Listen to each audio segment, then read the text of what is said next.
Hi everybody, welcome to Kitchen Gadgets and Accessories.com. I don't know if you've noticed or not, but it's absolutely freezing outside. So today I thought I'd show you my favourite kitchen gadget, which is the Waring Pro Soup Maker. Now the reason this is my favourite kitchen gadget is because it makes soup as easy as making a smoothie. It fries your onions, it cooks your veg, it cooks your stock, and at the end when everything's cooked you blend it together, you put it out the jug and voila, you have yourself a lovely hot meal. And you can also use it as a normal blender as well, so it's great for making smoothies and cocktails, and the blades are really strong, so it's great for crushing ice. Now some people, including myself originally, say why do you need a soup maker when most people have a immersion blender or food processor at home? Well, let me tell you, I've had mine for 12 months now and I wouldn't go back to the traditional way. It's just so much cleaner, it's easy to use and it's more efficient as well. But you don't just have to take my word for it. Here's the video so you can see for yourself. So this is your base unit and this is your glass jug blender. It's a nice thick glass, so really good quality. I was really impressed when I first opened it.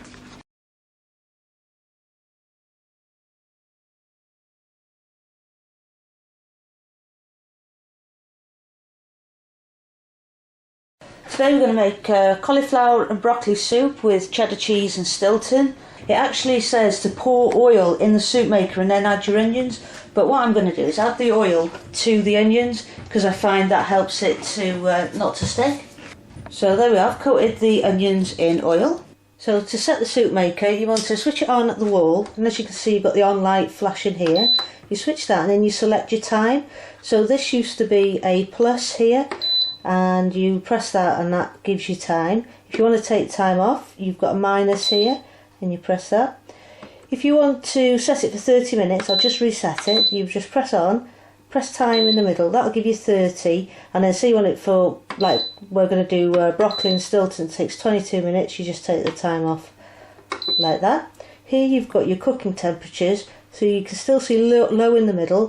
We've got a simmer here, and this used to say high, so if you press high to start with, and if you can just see there the little light comes on, so you know which button you press. I do think it is a bit poor that the buttons, the writing has come off. It is a bit poor. I've had this for 12 months and you would expect it to last a bit longer than that. I think what I'm going to do is get a white permanent marker and just write it back in. Now you want to make sure that the onions don't burn to the bottom, because if they stick it'll be hard to clean. So you've got a little stir button here which just spins everything around like that. So the onions get nice and brown now. If you just have a look inside there, you can see them cooking away nicely. I'll add things like your potatoes next. Now the saute function here is supposed to brown all your ingredients, but if you have a look at this, you know there's just not enough room, there's not enough surface area for it to brown it all, so I never really bother. I just get all my ingredients in at this point. Oh, there's our broccoli and cauliflower. You just pour in your stock. Pop your lid back on. You have got this little bit in the lid, and this is for you to add extra ingredients or to add your stock. I don't really use that, to be honest. I find it just easier to remove the lid and pop it on like that. Now after about 5 minutes the soup will start to bubble, just like this. So if you want you can leave it on high, or if you prefer you can press it down to simmer as well. So when your soup's ready, the soup machine will beep. 1 first of all. Turn up to 2. You only use that very quickly. What I'm going to do now, I'm just going to pop the cheese in. We're not going to heat this cheese, we're just going to let it all melt. I was going to make broccoli and Stilton, but I had some cauliflower to use up and I had a little bit of cheddar cheese to use up as well. And just give it a stir it all in. And I'm just going to leave that to melt for about a minute. I'm now going to serve our soup, just need to take it off. Be careful because this can be quite warm. And take the lid off, like this. If you just see this collar bit here, it's a bit of a design flaw this. If the soup drips down here, it will go in there.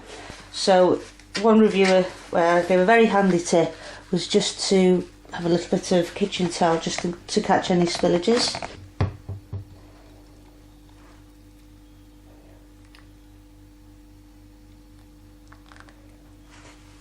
And then just just give it away. As you can see, a lovely steaming hot bowl of beautiful broccoli, Stilton, cheddar and cauliflower.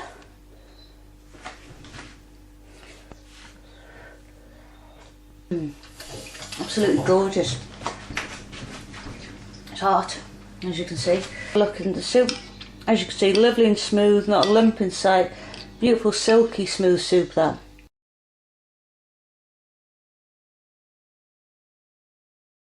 To clean the soup maker,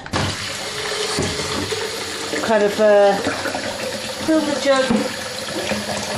So to that, don't fill it too much with hot water, and then put some washing up liquid in. Put it back onto the base, pop the lid on, and then you want to set it to for about say 3 minutes, and then set it to simmer. Don't set it on to high, otherwise the bubbles can overflow, but if you set it on to simmer, it'll boil but it won't overflow. It's just finished its cycle, and we're just going to give it a spin now with its blades just to clean the inside of the jug.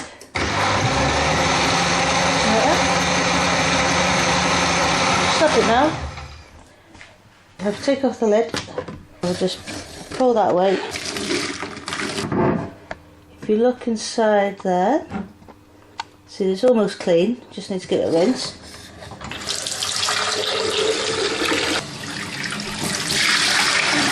So as you can see, the bottom's nice and clean, but we've still got some marks around the glass jug.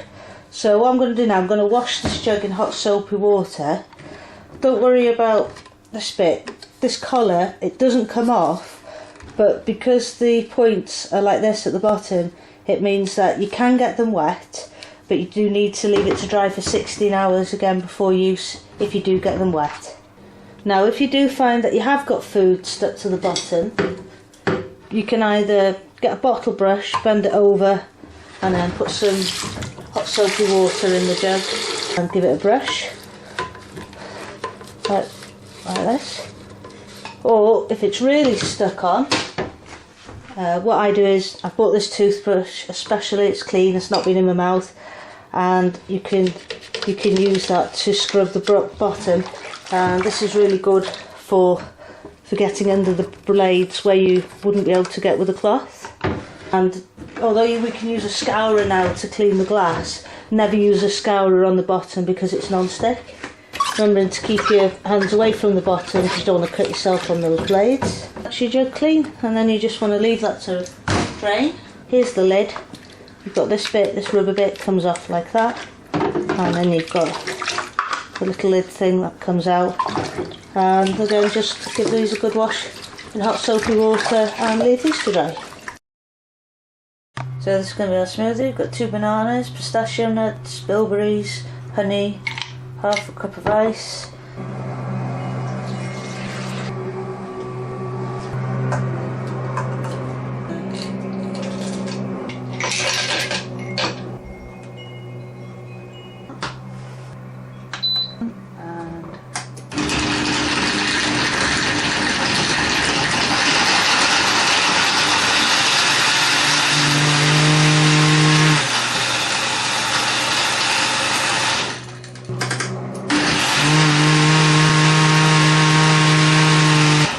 Does the pulse function here?